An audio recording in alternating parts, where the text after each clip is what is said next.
आपकी स्क्रीन पर पुलिस की गिरफ्त में दिख रहे इस युवक को जरा ध्यान से देखिए। ये बिहार का रहने वाला नानूराम है, जिसकी पत्नी से तलाक के बाद अपनी सास को मार डाला और उसकी गर्दन काटकर पत्नी के आशिक को सौंपाया। जी हाँ, ये मामला सोनीपत के सेक्टर 3 स्थित ऑटो मार्केट का है, जहां 13 दिसंबर को नानूराम ने 55 वर्षीय अपनी सास चवन्नी देवी को इसलिए मौत के घाट उतार दिया क्योंकि नानूराम को पूरा यकीन था कि उसकी तलाक चवन्नी देवी के कारण ही हुआ। हालांकि तलाक के बाद नानूराम का अपनी सास को मारने का इरादा नहीं था, लेकिन जब उसे पता चला कि उसकी पत्नी अपने प्रेमी के साथ रहने लगी है तो उसने तैश में आकर अपनी सास को बुलाया और झगड़ा करते हुए तेज धारदार हथियार से गर्दन ही काट दी।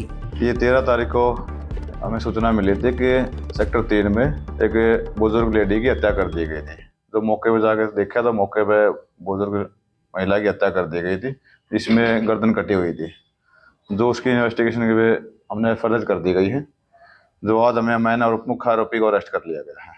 तो ये आरोपी जो है कहाँ का रहने वाला है, क्या इसका संबंध है इस महिला के साथ, और इसकी जो सिर है वो नहीं मिला था और जिसके पास सिर छोड़ा था उससे क्या रिश्ता इसका? ये जो आरोपी है नन्नू लाल उर्फ लालू है, ये बिहार का रहने वाला है और इसकी जो मृतक है वो सास लगती थी। काफी दिन से आरोपी लालू की और इसकी सास की बहस चली हुई थी, क्योंकि इसकी जो पत्नी है ममता, वो अपने किसी अन्य दोस्त के साथ रहती थी और इसको शक था कि इसको वहां उसके साथ रहने में इसकी सास का हाथ है। तो वो पहले भी काफी बार इनकी कहासुनी हुई थी। इसी बात को शक को लेकर इसने इस घटना को अंजाम दिया। तो पुलिस कैसे पहुंची आरोपी तक, क्योंकि यहाँ से वो बिहार का रहने वाला बेसिकली, और पुलिस कैसे स्टेप बाय स्टेप पहुंची और कहाँ से पुलिस ने अरेस्ट किया? ये जो मृतक है चिमनी देवी, ये हरियाणा हॉस्पिटल में काम करती थी। इसकी हमने ये 12 तारीख को शाम को वहां से निकली है, साफ सफाई काम करती थी। इसकी हमने वहां से फुटेज चेक की गई, फुटेज के आधार पर इसको पहचाना गया। ये खुद इसको बाइक पे ले जाते हुए दिखाई दिया था। उसके बाद से ही यहाँ की फुटेज और जहाँ पे उसकी गर्दन मिली है वहाँ की फुटेज में भी यही आरोपी सामने आया था। सर कहाँ ये ठिकाने बदलता रहा है, खास तौर पर ये अलग अलग जगह पे ठिकाने बदलता रहा है। यहाँ से बिहार भी गया है, बिहार में मैंने ठिकानों पे गया है। इसके काफी ठिकाने दिल्ली भी पाए गए हैं, बिहार भी पाए गए हैं और यहाँ विकास नगर में ये रेंट के मकान में रहना पाया गया था। सर कैसे इसको यहाँ पर दबोचा, क्या करने के लिए दोबारा आया था बिहार जाने के बाद? हमारी रेगुलर इस पे टीम लगी हुई थी, 4 टीमें अलग अलग बनाई हुई थी, जिसमें सीआईए की टीमें हुई थी और थाने की टीमें बनी हुई थी।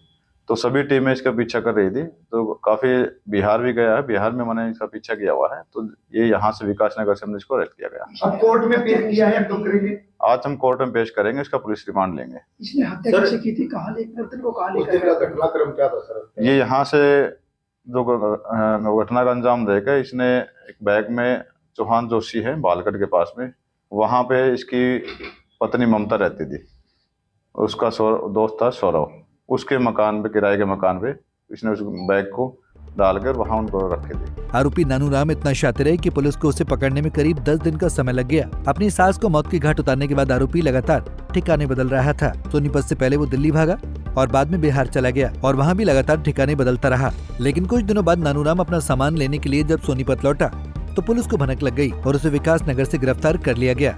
इस हत्याकांड के मामले में और भी कई पहलू सामने आने की उम्मीद है, जिसके लिए पुलिस आरोपी को रिमांड पर लेकर पूछताछ करने की तैयारी में जुट गई है। सोनीपत से सनी मलिक, पंजाब केसरी टीवी। हमसे जुड़े रहने के लिए हमारे YouTube चैनल को सब्सक्राइब करें और नई वीडियो की नोटिफिकेशन के लिए बेल आइकॉन को दबाएं। अगर आप ये वीडियो Facebook पर देख रहे हैं तो लाइक जरूर करें और ज्यादा से ज्यादा शेयर करें। धन्यवाद।